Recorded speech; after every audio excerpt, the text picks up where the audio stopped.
नमस्कार दोस्तों, स्वागत है आपका हमारे चैनल समाजशास्त्र की बातें में। इसके पहले हम 644 प्रश्नों की चर्चा कर चुके हैं, जो कि विभिन्न वर्षों में आए हुए क्वेश्चन पेपर पर आधारित थे। इस समय हम वर्ष 2011 के प्रश्नों की चर्चा कर रहे हैं, जिसमें लगभग 25 प्रश्नों की चर्चा हम कर चुके हैं। वर्ष 2011 की श्रृंखला का यह दूसरा वीडियो है। इसमें हम चर्चा करते हैं अपने पहले प्रश्न से। हमारा प्रश्न है, आंतरिक व बाह्य संघर्ष के प्रत्यय को निम्नलिखित में से किसने प्रतिपादित किया है? ऑप्शन है सीमेल, कोजर, डेरेनडार्फ, वेबर। यहाँ पे आपका राइट ऑप्शन हो जाएगा कोजर। अगला प्रश्न है, प्रतिस्पर्धा किस प्रकार की सामाजिक प्रक्रिया है? ऑप्शन है आंशिक रूप से एकीकरण करने वाली, आंशिक रूप से पृथक्करण करने वाली, पूरी तरह से एकीकरण करने वाली, पूरी तरह से पृथक्करण करने वाली। यहाँ पे आपका राइट ऑप्शन होगा आंशिक रूप से पृथक्करण करने वाली प्रक्रिया प्रतिस्पर्धा है। अगला प्रश्न, जब प्रतिस्पर्धा अपने नियमों का अनुपालन नहीं करती है तब रूपांतरित हो जाती है।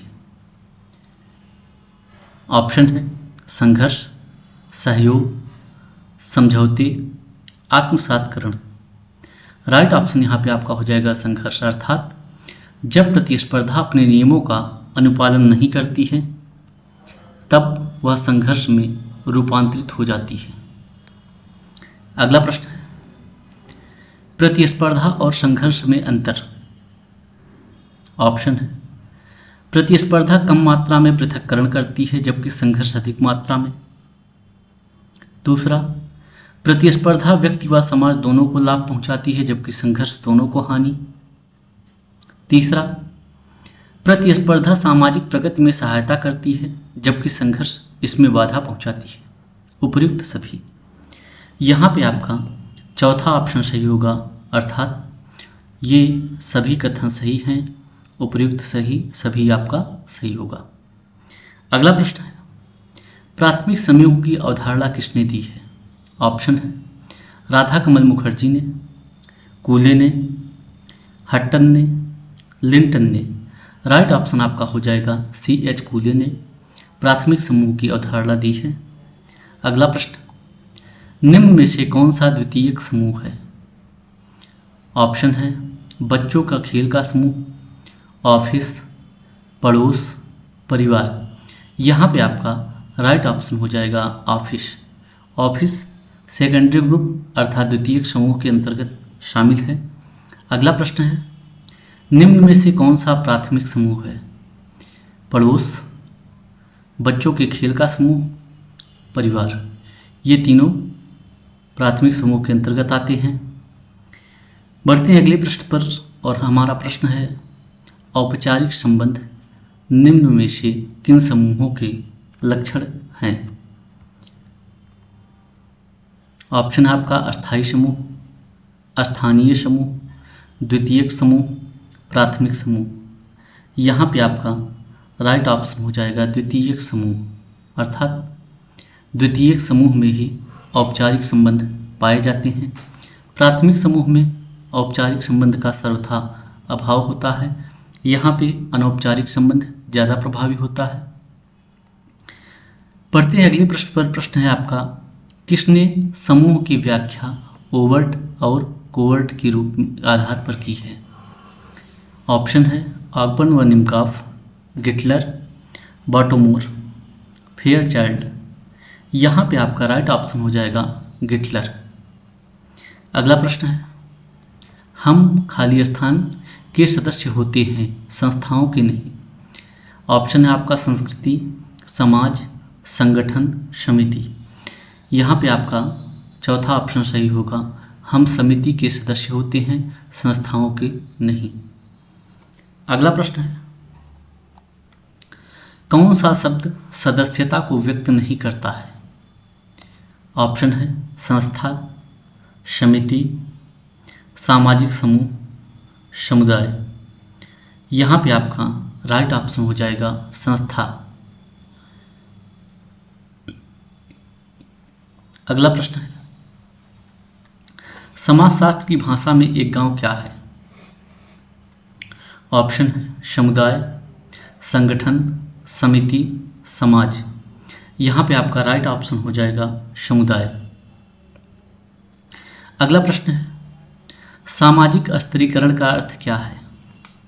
ऑप्शन है पेशेगत विभाजन, भाषागत विभाजन, क्षेत्रीय विभाजन, सामाजिक स्थिति के अनुसार विभाजन। यहाँ पे आपका राइट ऑप्शन हो जाएगा सामाजिक स्थिति के अनुसार विभाजन को ही सामाजिक स्तरीकरण कहा जाता है। अगला प्रश्न है, निम्न में से कौन सा सत्य है? जाति एवं वर्ण दोनों वर्ग पर आधारित है। दूसरा, जाति तथा वर्ण दोनों जन्म पर आधारित हैं। तीसरा, जाति तथा वर्ण दोनों कर्म पर आधारित हैं। चौथा, जाति तथा वर्ण दोनों समाज का स्त्रीकरण करते हैं। यहाँ पे आपका राइट ऑप्शन हो जाएगा जाति एवं वर्ण दोनों समाज का स्त्रीकरण करते हैं। अगला प्रश्न है, किसने समाज की भौगोलिक भाग्य निर्णायकवाद का सिद्धांत दिया?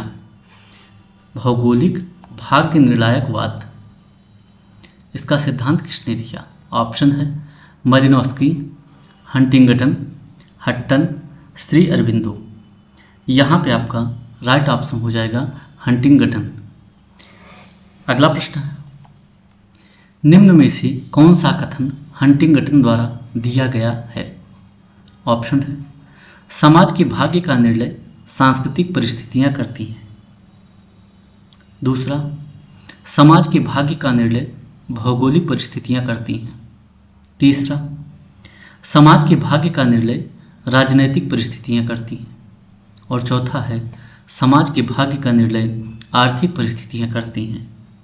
यहाँ पे आपका राइट ऑप्शन हो जाएगा कि समाज के भाग्य का निर्णय भौगोलिक परिस्थितियां करती हैं। अगला प्रश्न है, यूनेस्को अध्ययन समूह के अनुसार निम्नलिखित में से किस आधार पर प्रजातियों को वर्गीकृत किया जा सकता है? ऑप्शन है प्रजाति की शुद्धता, बौद्धिक हीनता, शारीरिक विशेषताएं, बौद्धिक उच्चता। यहाँ पे आपका राइट ऑप्शन हो जाएगा शारीरिक विशेषताएं। अगला प्रश्न है, कौन सा कथन संस्कृत के गुण के लिए गलत है? ऑप्शन है संस्कृति में सामाजिक गुण निहित होता है, प्रत्येक समाज की संस्कृति समान होती है, संस्कृति मानव निर्मित होती है, संस्कृति सीखी जाती है। यहाँ पे आपका ऑप्शन नंबर 2 प्रत्येक समाज की संस्कृति समान होती है, यही कथन गलत है। अगला प्रश्न है, संस्कृति और सभ्यता में क्या अंतर है? ऑप्शन है सभ्यता विकसित होती है जबकि संस्कृति नहीं। दूसरा, संस्कृति अच्छी जबकि सभ्यता अच्छी नहीं होती। तीसरा, संस्कृति अभौतिक और सभ्यता भौतिक होती है। चौथा, सभ्यता प्रगतिशील होती है जबकि संस्कृति नहीं। इसमें आपका राइट ऑप्शन हो जाएगा संस्कृति अभौतिक और सभ्यता भौतिक होती है, ये ऑप्शन आपका सही है। अगला प्रश्न है, संस्कृति का विकास मानव कर पाया पर पशु क्यों नहीं? ऑप्शन है बोलने की क्षमता, वाणी, उंगलियों और कलाई की कार्य क्षमता, सीधे खड़े होने की क्षमता, उपयुक्त सभी। यहाँ पे आपका राइट ऑप्शन हो जाएगा उपयुक्त सभी, अर्थात इन्हीं गुणों के कारण मनुष्य अपनी संस्कृति का विकास कर पाया और पशु उससे वंचित रह गए। अगला प्रश्न है, संस्कृति पर्यावरण का मानव निर्मित हिस्सा है, यह कथन किसका है?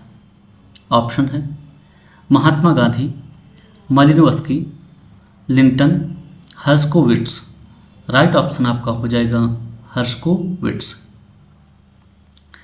अगला प्रश्न है, रुथ बेनेडिक्ट का नाम निम्न में से किस अवधारणा के साथ जुड़ा है? ऑप्शन है सांस्कृतिक विडंबना, संस्कृति संकुल, संस्कृति तत्व, सांस्कृतिक प्रतिमान। यहाँ पे आपका राइट ऑप्शन हो जाएगा सांस्कृतिक प्रतिमान। अगला प्रश्न है, निम्नलिखित में से किस विचारक का संबंध सांस्कृतिक वृद्धि के नव उदक विकासशील सिद्धांत से है? ऑप्शन है वीर स्ट्रीट, मॉर्गन, वाइट, स्टीवार्ड। यहाँ पे आपका जो यूपी पीजीटी के अनुसार उसमें आपका राइट ऑप्शन वाइट ही माना गया था, लेकिन अगर रियल में देखा जाए तो इस क्वेश्चन का आंसर 3 और 4 दोनों होगा, अर्थात वाइट और स्टीवार्ड दोनों ही संस्कृति विधि के नव उद्विकाशीय सिद्धांत से संबंधित हैं। अगला प्रश्न, संस्कृति संकुल विभिन्न कालों में विकसित होकर अन्य भागों में प्रसारित होते रहे हैं। इस प्रसारवाद के समर्थक कौन हैं?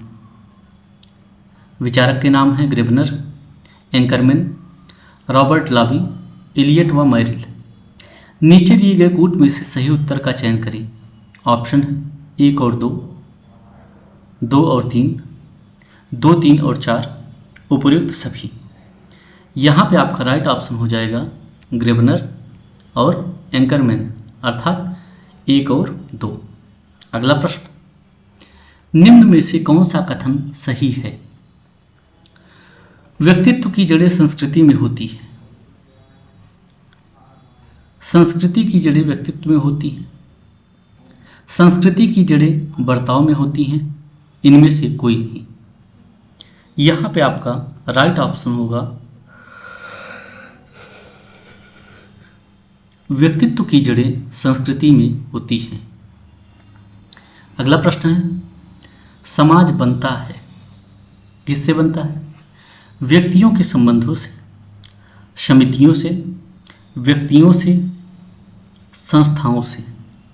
यहाँ पे आपका राइट ऑप्शन हो जाएगा व्यक्तियों के संबंधों से।